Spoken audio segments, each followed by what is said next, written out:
Hello. Hi, this is Bilal. How are you, Norma? Good. How are you? I'm doing great. Thank you. Good.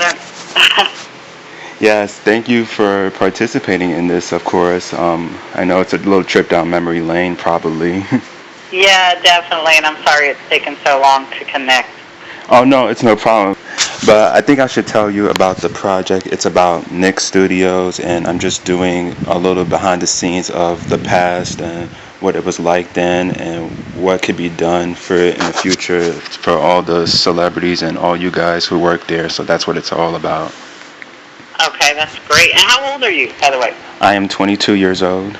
Wow, 22. So, yeah, I was just looking at something you did, and I'm trying to think. I moved back from England in 2001, and when did the studios close? 2000? 2005. 2005 officially. Okay, yeah. Yeah. Oh, that's right. You know what? I did a show called Splat in 2004. That's right. Yes, that was the last show that I ever produced there. Mm-hmm. Yes, but we're gonna get to that. But how did you first get your job at Nickelodeon? Actually, I got my job because I had met somebody on an episodic series, Superboy. His name was Virgil Fabian, and he was the unit manager for a pilot called Roundhouse, and I was just finishing up some work, and he, I either had just finished Superboy or Superforce, I don't remember, and I asked him if he had anything available, because I heard he was on that. And he said the only thing he had left was like a driver position, and he said, I was more qualified and better than that, and blah, blah, blah. I said, no, that's okay. I said, I don't have anything going on. I want to say the pilot may have been shot like towards the end of the year, like maybe November or something. And I was, so I thought, no, it's fine with the timing. And so I did that pilot just as a driver, and it was totally blown away by the show.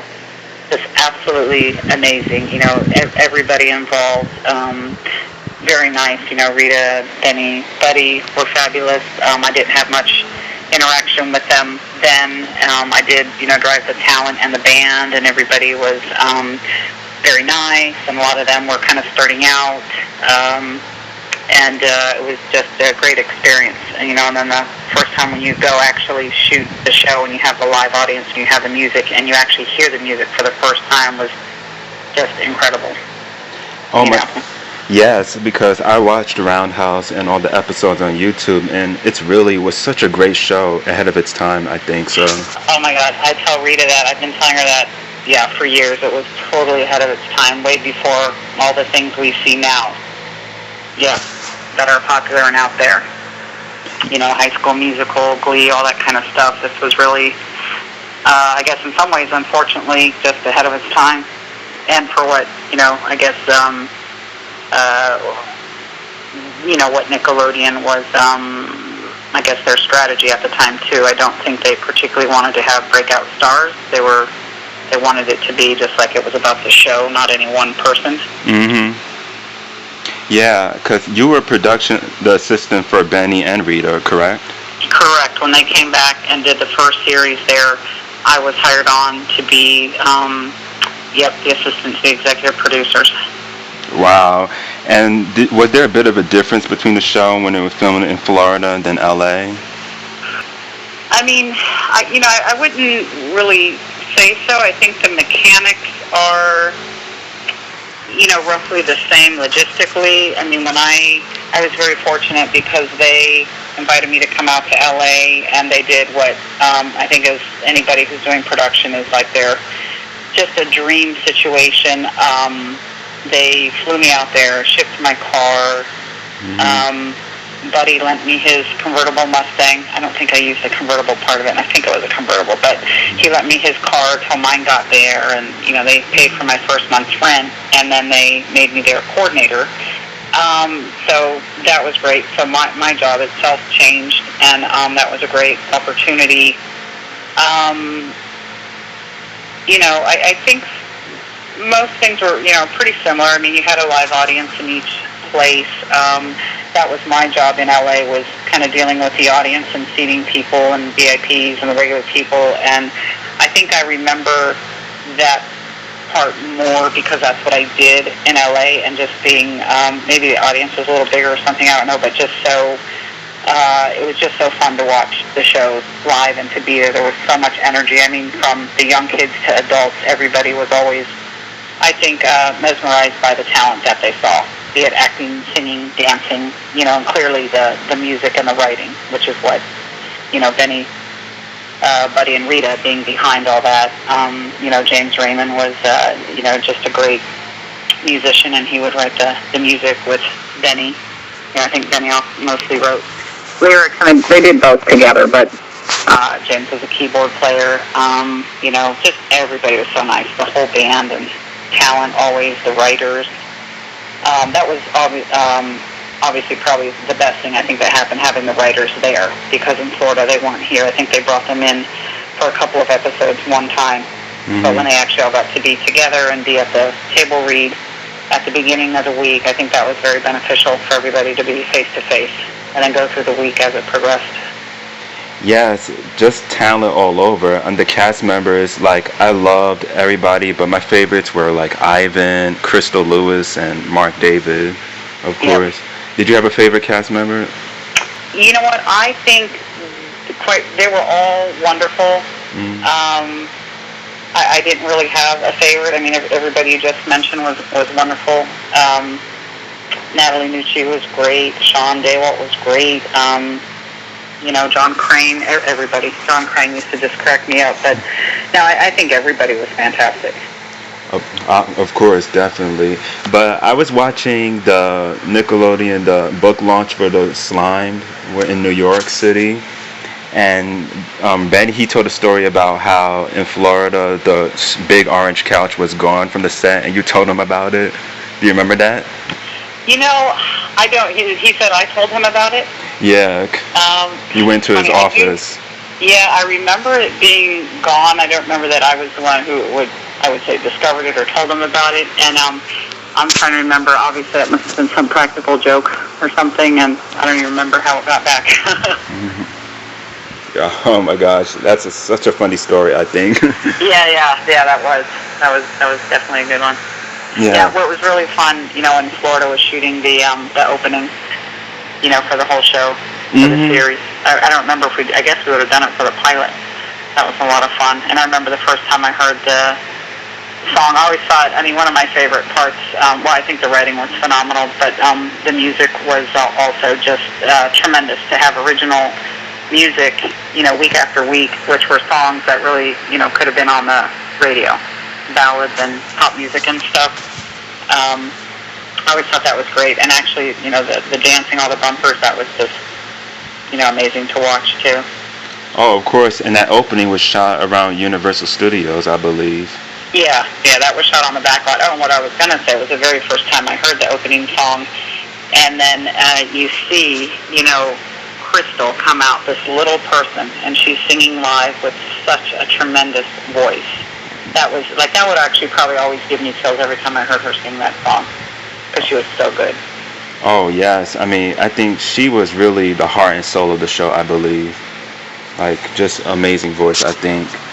But back then, Orlando and Florida was seen as a Hollywood East Coast type of thing. There was all this talk about TV production coming to Florida. Was that a big thing at the time? Well, I think, people said that, and I think it was clear early on. There was a lot of, I started more in episodic and film stuff, and then I did Nickelodeon stuff too.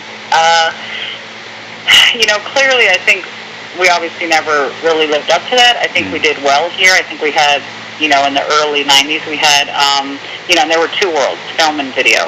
And then I wasn't even involved in the commercial world. I didn't even know that world until probably the mid-90s, because that's a whole other world, and that's actually what I've been doing since I moved back from England in 2001, and I actually did it. I would come back between 97, I got married, I moved to England, and my husband was getting his PhD, and then we would go travel, rack up the bills, I'd come back, do a commercial or two, and then go back there.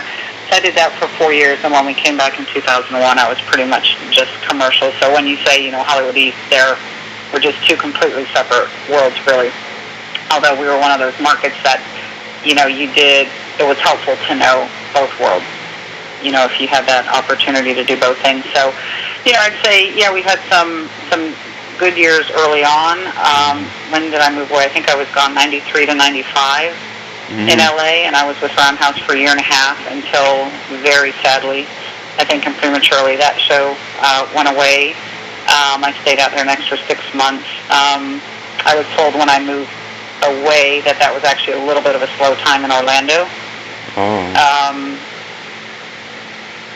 So it would have been nice if it could have been, not so much Hollywood East, but at least busy and stayed as it was then. I think, after living in LA and going back and visiting and stuff, I mean, that's just a whole another world that, you just can't compete with here. You've got Malibu and one massive nice suburb after another, and Beverly Hills and Bel Air, and, this amazing infrastructure, and, however many large studios are out there. It would never be that, really. It's a shame it hasn't stayed busier, because I know a lot of crew people today that struggle. I know a camera assistant has to go to New York all the time and work on movies, and his wife is here with their 3 kids. So, I'm lucky because commercials is a very good market here, but I guess in the 90s it had its ups and downs here. Yeah, I understand. But I guess you could say it was right place at the right time during those early years for you. Definitely. I mean, Nickelodeon in its heyday was a very exciting place to work at, and I was lucky because I think I worked on one of the best shows they ever had. And I also did the Mystery Falls of Shelby Woo, which was a lot of fun, and that was actually shot film style, episodic style, so that was actually a lot of hard work and long hours, but that was actually another great show with Alan Goodman. Yeah. And actually Suzanne Collins, who wrote The Hunger Games, she was one of our writers. But for Roundhouse, when I was doing that was really in its heyday, where you had shows, shooting on the stages. You had other shows that might have been in post-production still, and then you had other shows right on the heels of waiting, prepping and waiting to get to the point where they shot on the stages when those shows that were there at the time were going to finish out their season and go. So you really could have, so many shows going on at one time. It was just full of energy, and excitement, just a lot going on. Scott Fishman was one of the heads of the studio, and he was just a super nice guy. I remember being new, and, I'm just a PA, and he didn't care who you were. He'd say hi to everybody. He was just, still is. I still see him. We're friendly when I see him, and he goes and speaks in my husband's class, and just a wonderful, wonderful man. Yeah, and those... I'm sorry. No, that's okay. I was going to say there's just a lot of, great people there. Definitely. And those sound stages were huge at Nickelodeon. I mean, I'm not even sure how tall they were, but it helped out a lot with all the production, I assume. Oh, yeah. They were, top-notch facility. No question. It was, I'm sure at the time everything was, state-of-the-art, and it was definitely, technically, it was a great place. The stages were definitely plenty big, and plenty of great crew working them, from the art department to everything, all the departments, the staff people at Nickelodeon. Churning everybody in and out, and it was just constant. Yeah, and those people, I really think you guys did a fantastic job. Like, I saw it behind the shows, and I think you all were great at the facility, and I always hear positive stories from everybody that it was a great place to be at. Yeah, it was. It was a lot of fun, and what really made it, also fun, because there were a lot of great shows there.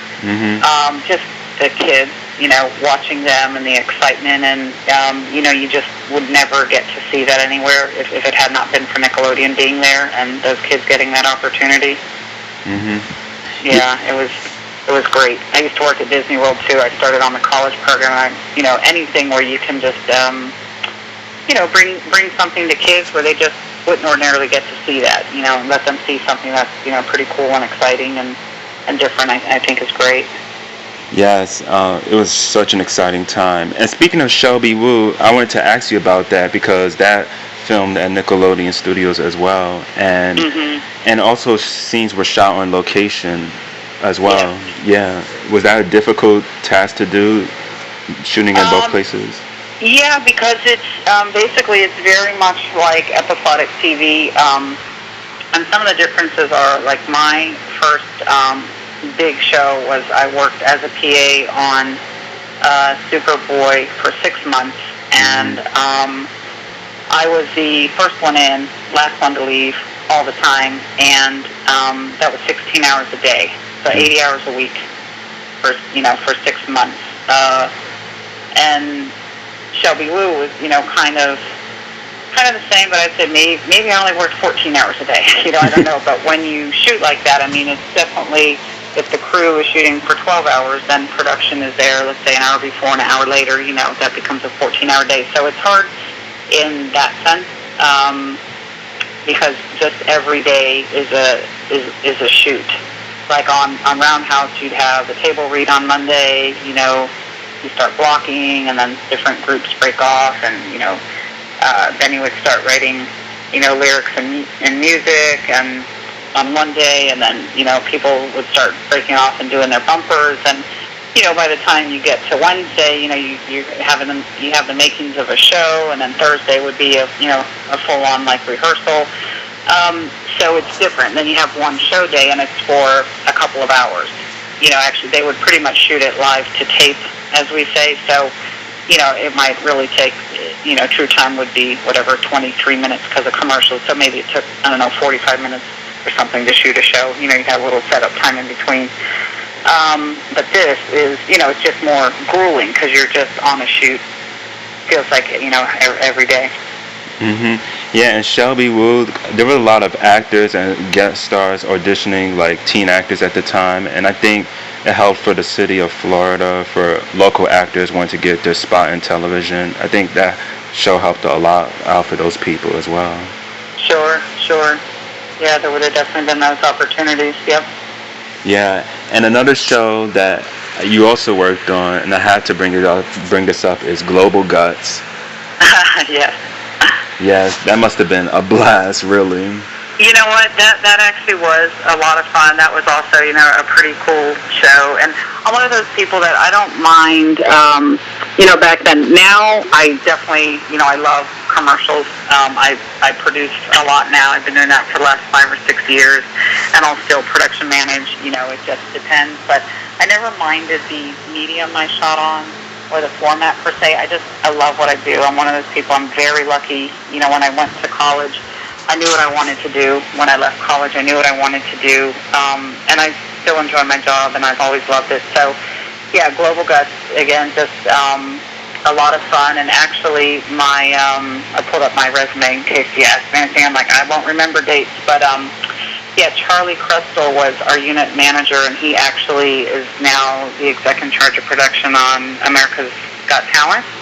And he was wonderful to work with, just a great person. And it was such a big show that we had co-production coordinators, and Krista Hoey was my office mate and the other coordinator, and we just had a blast because, the hours can get long. Sometimes there can be stress, sometimes there can be drama, which I think is natural. And I hear about anybody who has a full-time job now, a permanent job, they all have it. It's, it's unavoidable, which is another reason why I love freelancing, because I am just about the work, not the drama and stuff. So, but Global Guts was, a lot of fun. And actually, as you know, Mike O'Malley was our host, and he has done extremely well.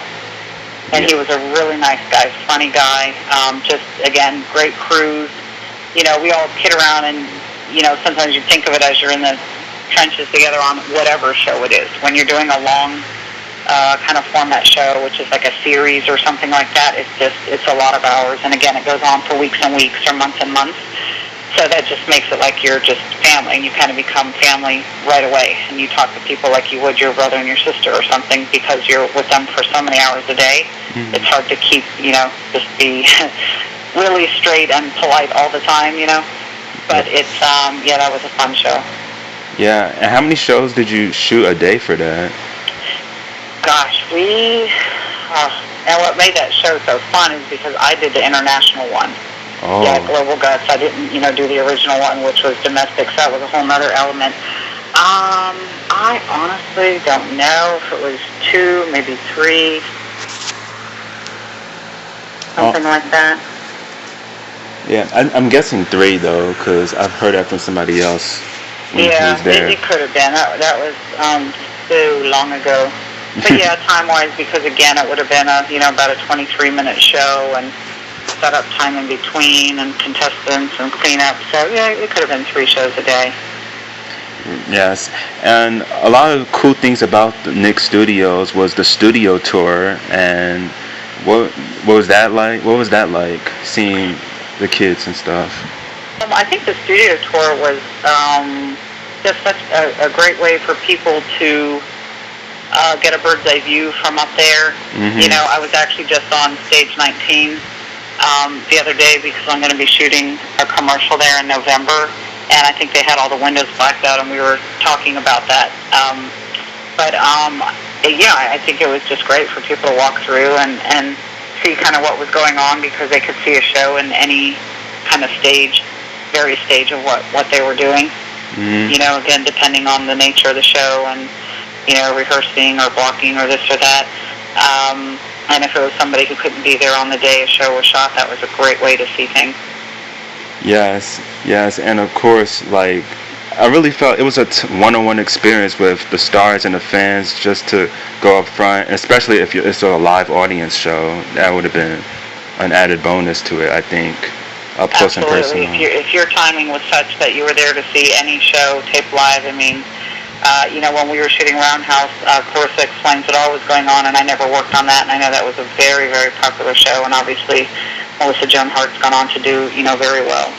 Mm-hmm, yes. Yeah, and I know everybody who worked on that show loved that show. Oh my gosh, I mean, I used to watch it as well. It was a cool show, I have to say. Yeah. But Splat was, so after you came back from England, did you go back to Nickelodeon to work on Splat?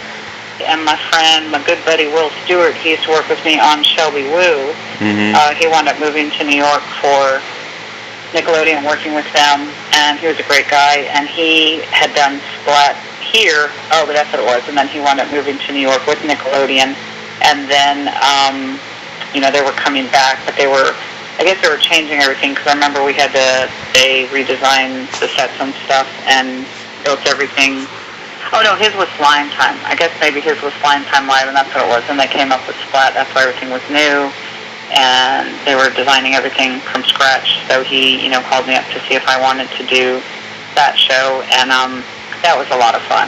That was, again, great people to work with. Jason Harper was the director and producer, and Rich Berry and Mike Sarnofsky, and great talent and staff and everybody. Yeah, and of course it was live, of course, and a lot of audience participation. That was a good thing too. Mhm. Yep. Yeah, having an audience there, period. Mm-hmm. You can see why talent they really feed off people. Mm-hmm. You just feel their energy and their excitement. So yeah, that part was fun, having a live audience again. With the kids who are just so thrilled to be there, and then actually being live. That's a whole nother element, but yeah, that was fun.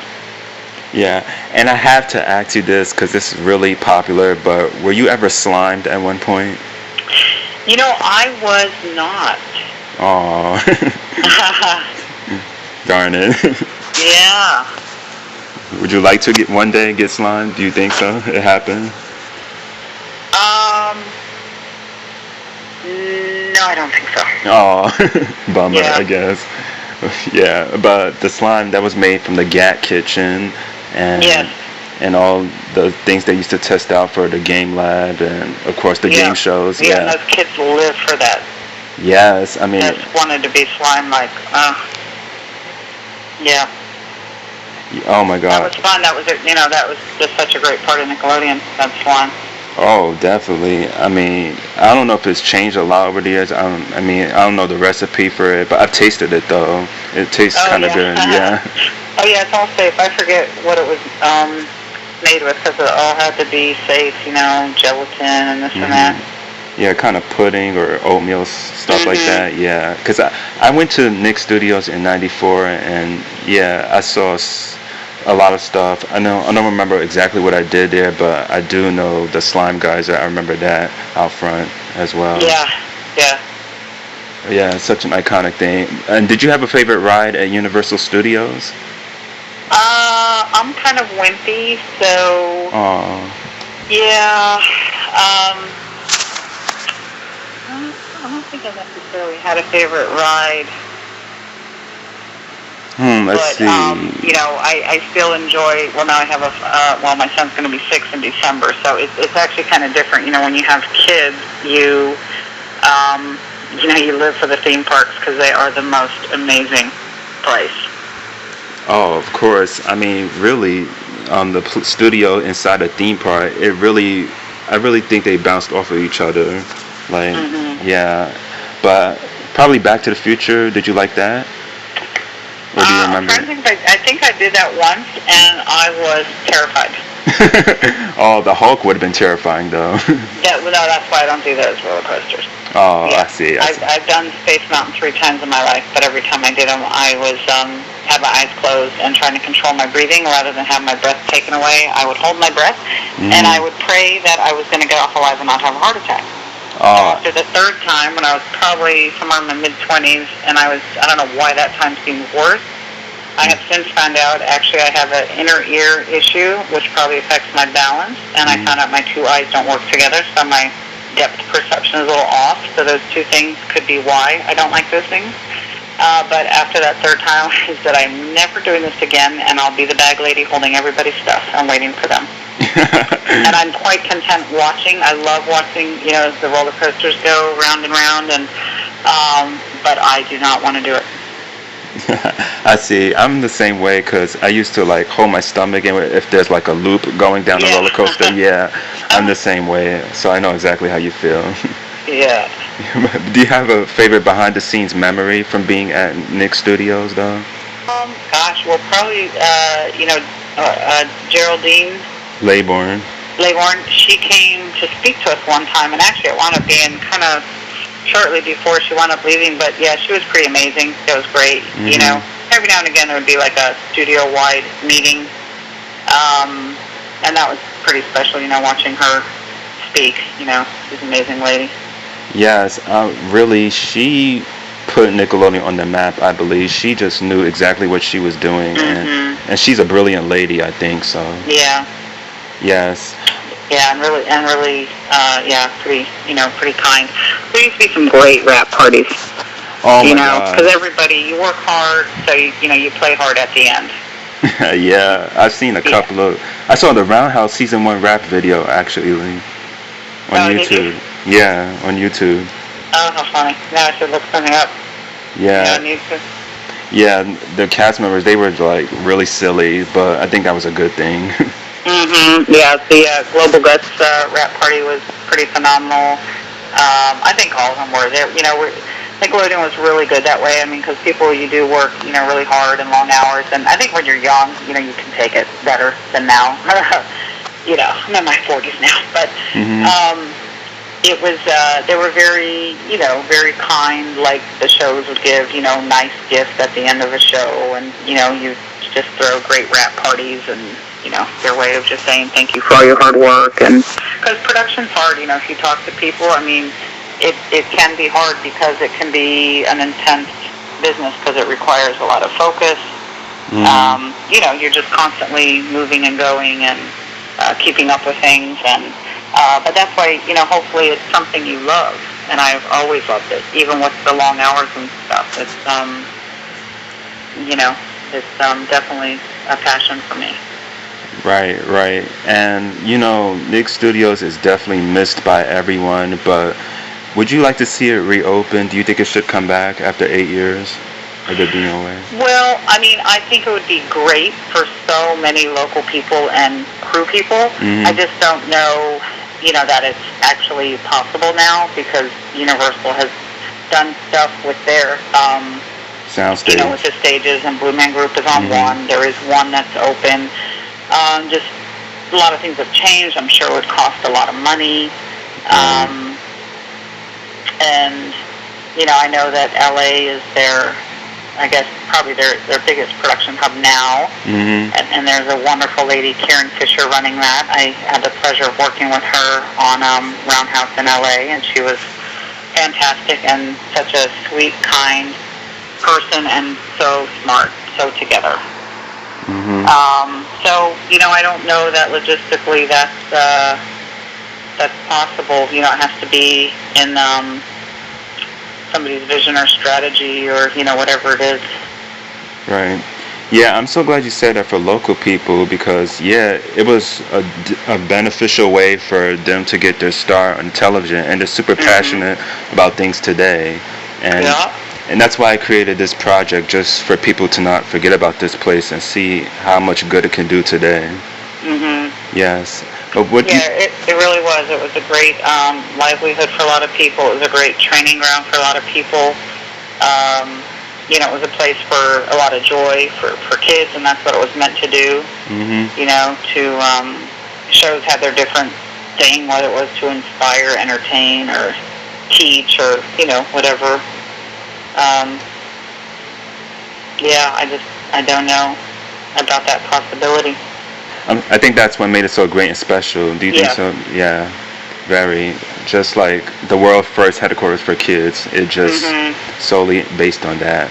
Yeah. Yeah, and they really made it a family environment. I mean, they did great things, and they had, departments. I think Mary Larson was in charge of doing community service stuff, and that's the sad stuff where you go out into the places and you see really sick people, and I did stuff that I wouldn't necessarily ordinarily have done because I wouldn't have had that opportunity, but they did things like that, and there were just opportunities to do things together and projects and things outside of work too, and so it was nice that way.